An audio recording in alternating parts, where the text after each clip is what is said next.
Our next champion was recently described in a November 2009 Chatelaine article as beyond famous.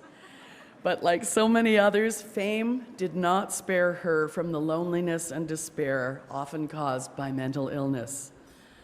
Pour toute sa vie d'adulte, notre prochaine championne a vécu avec les effets débilitants de son trouble bipolaire.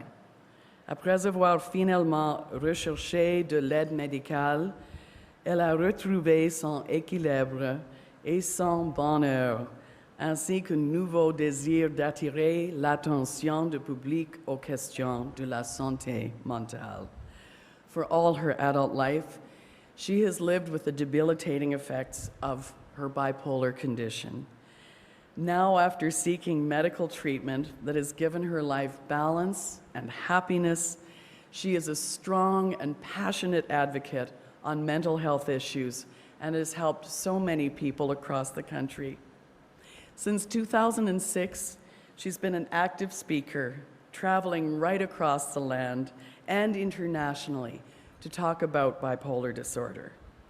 She has done so much to challenge the stigma associated with mental illnesses, and her great and truly tireless efforts to advocate for improvements to healthcare and in the system around mental health issues is so admirable. She also is working or has completed a new memoir that will be published next year by HarperCollins. And I'm so glad because I can only interview people now who write books. So I'll be able to talk to our next champion next year. I'm so very happy to present, j'ai le plaisir de vous annoncer notre championne de la catégorie média de 2009, the 2009 champion of mental health in the media category, Margaret Trudeau.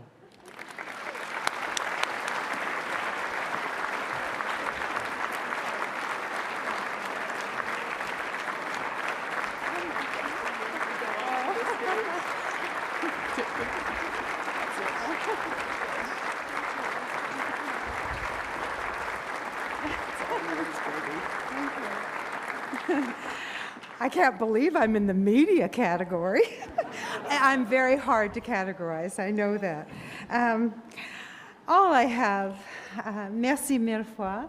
Je pouvais dire seulement un peu mot en français, mais je dis merci, c'est un grand honneur pour moi. Merci beaucoup. The only thing I have is gratitude. And it's the thing that propels me. It's the thing that makes me go out across the country and talk to people, Canadians across the country who are concerned about their mental health, their children's mental health, their brothers, their sisters, their friends' mental health. It affects everybody. The collateral damage from untreated mental illness is huge. I know, I've been there. I'm so filled with gratitude because unfortunately, I was one of the ones that I hear about who people complain that with our mental health care system, the only way you get serious help if you're in crisis is through the emergency room by the police. That's the way I finally got the help I needed. I was taken in the night to the Royal Ottawa Hospital, screaming like a banshee, furious, enraged, totally manic, and hating everybody.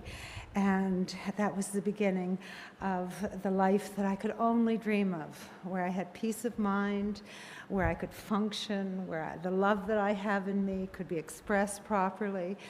The fears that I have in me were put aside, and I was given the help that gave me the courage to function as a whole, real person, taking away the masks.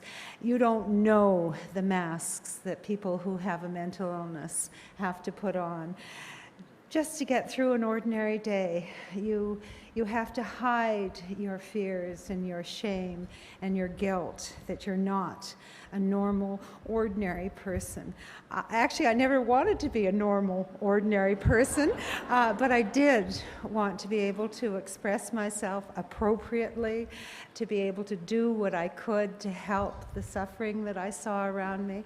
I wanted to be a real person, and with the help that I got at the Royal Ottawa here in Ottawa, I'm just so grateful.